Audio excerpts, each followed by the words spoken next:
पहलगाम में जो हुआ टेररिस्ट अटैक, जिसमें 27 से लेकर 30 लोग मर गए हैं, जिसमें आंकड़े और भी बढ़े। बड़ी अफसोस वाली बात है कि हमारे इतने बंदे मरे हैं। दूसरी बड़ी अफसोस वाली बात यह है कि हमारे घर में ही घुसकर हमें ही मारा।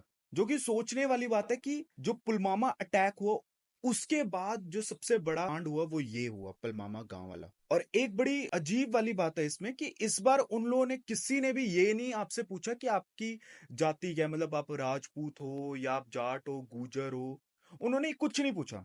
उन्होंने कुछ वर्ड बोले कि ये बोलो, अगर वो बोल सकते हो तो ठीक है, तो आप बच गए हो, नहीं बोला तो आपको गोली बच गई। सेकंड, फिर आइडेंटिटी कार्ड चेक करा, अगर दिखा अरे ये तो हिंदू है, तो भाई गोली मार दी। अब उसमें कई बेचारे अभी न्यू मैरिड कपल, कई क्या बोलते, किसी का शायद बेबी बॉर्न हुआ, किसी के मार्क्स अच्छे हैं, कोई ऐसी टूरिस्ट घूमने के लिए चल पड़ा, वो बेचारों ने क्या सोचा था कि भाई उनके साथ अगले दिन ये सब हो जाएगा। इसमें देखो, गवर्नमेंट तो काम कर रही, वो अलग बात है। मेजोरिटी हम कहते रहते हैं कि इंडियंस, हम हिंदू, क्योंकि इंडिया है तो हिंदू मेजोरिटी ऑफ वोट में है। तो हमारे साथ इतनी बार कांड क्यों? राम मंदिर में भी कांड हुए हुए हैं, हर चीज में जहां पर हिंदुत्व की बात आई है वहां पर हम हिंदुओं के साथ जाति करी गई है बाद में।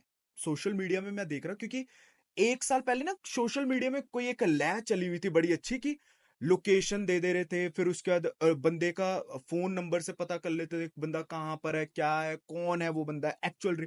ये तो मैं इंडिया के लिए एक स्पेशल पावर बोलूंगा कि यार, एक देसी नॉर्मल घर का लड़का, कोई भी जो जो ये निकाल रहे हैं कि वो इजिली किसी के भी फोन नंबर निकाल कर और वो पता लगा देते कि इस बंदे ने मेरे को गाली दी तो मेरे को इससे सॉरी मंगवानी है।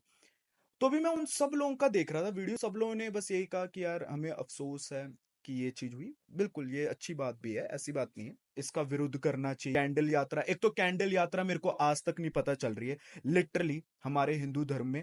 भाई जब सीता जी को रावण लेकर गया था, तो भाई हनुमान जी ने लंका ही जला दी थी, और राम जी जब सेतु पार करके गए, ना उन्होंने इधर ना उधर देखा, उन्होंने सीधे रावण को ठोक दिया। हमार को पता नहीं किसने कैंडल लाकर दे दी, और कैंडल हम लोग लेकर चले हुए हैं अंधेधुंध की तरह। आप ये सोचो, जब दिल्ली में सबसे पहला एक बहुत बड़ा गैंग रेप हुआ था, आज से 2009-2010 की बात कर रहा हूं, उसको, उसने वो गलत काम किया, उसको फांसी देते देते 7 से 8 साल लग गए बिकॉज ऑफ कैंडल यात्रा से। तो मैं यही बोल रहा हूँ, हिंदू कहाँ सोया हुआ है भाई? तुम्हें कैंडल भाई, अगर किसी ने आज आपका कांड किया, आपको आपके अंदर इतना खून सवार होना चाहिए, 4 दिन या 2 दिन के बाद उसका कांड हो जाना चाहिए, खत्म। अगर वो लोग के एक ही माइंड सेटअप के रूप से आते हैं, उनके पास 4 वर्ड है, KILL, किल। तो हमारे इधर पता नहीं क्यों दया भावना दी हुई है कि नहीं जी कोई चक्कर नहीं है, ऐसे करके छोड़ देते हैं हम लोग।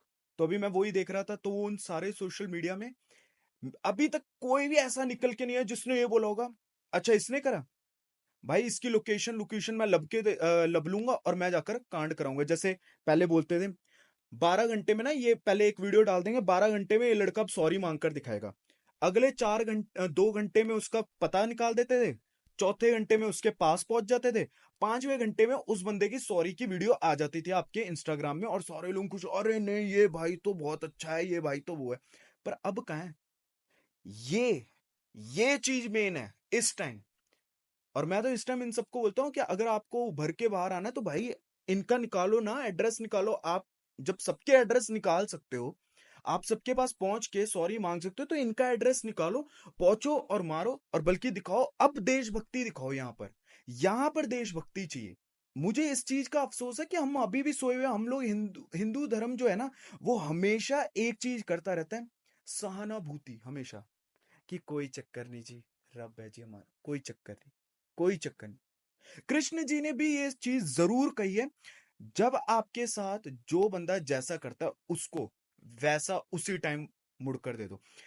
सबसे बढ़िया उदाहरण एसएफ फोर्स के एक ऑफिसर हैं जो गंजे, जिन्होंने पॉडकास्ट दी है, उन्होंने एक चीज बोली, सामने वाला अगर आपको 100 फायर मार रहा है ना, तो आपको 200 राउंड उसको पिन डाउन करने के लिए मारना पड़ेगा, क्योंकि वो दया के भावना से नहीं आया, वो ये नहीं देख रहा कि तुम लोग अभी क्या बोलते हैं, तुम लोगों की शादी हुई है, या अभी तुम डेट पर जाओगे, अभी तुम हनीमून मनाओगे, या तुम्हारी बीवी अभी प्रेग्नेंट है, या अभी अभी न्यू बॉर्न बेबी है, वो ये नहीं देखेंगे। फिर से एक वर्ड बता रहा हूं, उनके दिमाग में एक ही है कि हमें जाकर किल करना है, दैट्स इट, और कोई उनके पास दूसरा राय नहीं है, ना दूसरा ऑप्शन है। और हम लोग क्या देखते हैं, हम लोग देखते हैं अरे वो 14 साल का बच्चा है। यार छोड़ यार, वो बच्चा है यार, बच्चों को नहीं मारना है यार। अरे बच्चा ही तो एटम बॉम्ब निकल गया, उसने ठोक दिया। अगर तुम उसको ठोकोगे नहीं, वो भाई तुम्हें आकर ठोक देगा। और पता नहीं कितने ऐसे, क्योंकि उनके उसमें रहम नहीं है भाई। वो जब आएगा ना, अगर सामने प्रेग्नेंट औरत भी होगी ना, वो उसको भी ठोक देगा, क्योंकि उसके दिमाग में एक ही चीज घुसाई हुई है, जो कि है किल। तो मैं इसलिए बोलता, अपने आप को सेफ रखो, दूर ऐसी चीजों से बनाकर रखो। और जब वक्त आए तो बाबे छोड़ो मत। जब हमें नहीं बख्शा गया यार, जब हिंदुओं को बख्शा नहीं गया, तो आप क्यों बख्श रहे हो? मैं तो यही देख रहा हूं ना, आप लोग क्यों बख्श रहे हो? किस चीज के लिए बख्श रहे हो? तुम्हें तो नहीं उसने बख्शा। उसने आया, धै धै धै मारी और चल गया। और इस चीज की ना रिपोर्ट, अभी ये बोल रहे हैं मई तक ये रिपोर्ट जारी। मई तक कैसे ब्रो?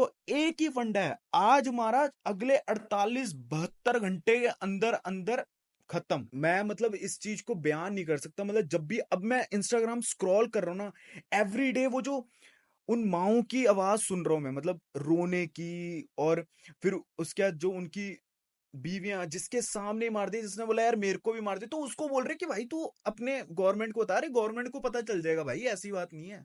बट मतलब वो कैसे एक्सप्रेस कर पाऊं आप लोगों को कि मतलब क्या फीलिंग चल रही है अंदर, कि जब वो लड़की रो रही है, बेचारी बता रही है, मतलब इट्स लिटरली, मेरे गूज़बम्प अभी भी खड़े हो गए कि यार मतलब मैं बता भी नहीं पा रहा हूँ कितना दर्दनाक रहा होगा यार वो चीज। और लिटरली उस लड़की ने, उस माँ ने, उस बच्चों ने वो फेस किया, किसी के तो बच्चे को ही मार दिया यार सामने। It's very hard. दुनिया पता नहीं कैसे चल गई, किसी के अंदर इतनी भी, इतना बड़ा दिल नहीं है कि आप किसी को मार रहे हो उसकी माँ के सामने। तो इसलिए मैं बोलूंगा कि ये चीज जल्द से जल्द खत्म हो, और जल्द से जल्द इस चीज का एक सॉल्यूशन बाहर आना चाहिए, और सॉल्यूशन एंड टू एंड होना चाहिए। That's it. हिंदू लोगों को मैं ये बोलूंगा भाई, इस अटैक के बाद तो प्लीज है भाई, प्लीज उठ जाओ तुम लोग सारे, अपने घर को देखो, फिर दूसरों के घर को देखो। मतलब पहले इंडिया का देखो, फिर आप देखो पैलेस्तीन, गाजा। अभी तक किसी ने, जो भी जितना भी रेफरेंडम चल रहा है बाहर, पैलेस्तीन गाजा देखो पहुंच गया ना। अभी तक किसी भी पैलेस्तीन और जो गाजा का जो भी अटैक का यहाँ पर प्रोटेस्ट चल रहा है, किसी ने भी एक बार ये नहीं कहा कि इंडिया के साथ गलत हुआ है ये जो 27 से 28 या 30 से पता नहीं कितने लोगों को मारा गया ना, वो बहुत गलत काम किया है। वो बहुत गलत काम किसी ने नहीं बोला अभी तक। अब आप बोलो ना, आप लोगों ने तो जिस दिन आया, आप लोगों ने तो अपनी सहानुभूति डाल दी। अपने घर में क्यों नहीं सहानुभूति डाल रहे हो आप लोग? इसलिए मैं बोल रहा हूँ, हिंदू लोगों को प्लीज जाग जाओ, अपने साथ हमेशा वेपन कैरी रखो, यही तुम्हारी सेफ्टी है। अपने आप को भी बचाओ, और जो तुम्हारे साथ हिंदू चल रहा है उसको भी बचाओ। That's it.